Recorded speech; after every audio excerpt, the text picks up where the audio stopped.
Hi everyone, এখন share করছি আমার রিসেন্টলি মোস্ট ফেভারিট শর্টকাট একটা হেয়ার স্টাইল। এটি লং অথবা শর্ট যে কোনো হেয়ারে আপনি খুব সুন্দরভাবে হেয়ার স্টাইলটা করে ফেলতে পারবেন। Very easy hairstyle. আমি এখানে জাস্ট একটা লেয়ার করেছি, আপনি ইচ্ছা করলে 2-3টা লেয়ারও করতে পারেন, তাহলে আরও অনেক সুন্দর দেখাবে।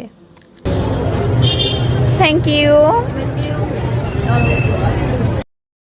সো আজকে বিকালে আমরা বাগেরহাটে 2 কন্যা ঘুরতে বের হয়ে গিয়েছিলাম যমুনা পকেট গেটে। দিদি হলো আমার স্কুলের 1 ইয়ার সিনিয়র ব্যাচ, তার সাথে গানও শিখেছি একই স্কুলে। তো আমাদের অনেক অনেক মেমোরি রয়েছে, আর এখন আমরা একই এলাকার বাসিন্দা। বিকালটা আমরা বেশ এনজয় করলাম। সে আমাকে ফুল গিফট করেছিল। ফুল নিয়ে দুইজনে এখন বেশ রাত হয়ে গিয়েছে, আমরা রিক্সা করে বাসায় ফিরে যাচ্ছি। তাকে নামিয়ে দিয়ে আমি আমার বাসার দিকে রওনা দিচ্ছি এখন। এই যে একা একা রিক্সাওয়ালা মামার সাথে যাচ্ছি, আর ওই যে বাসার সামনে চলে এসেছি। তো আজকের এই মিনি ব্লগটা এখানেই শেষ করছি। Thank you for watching, by.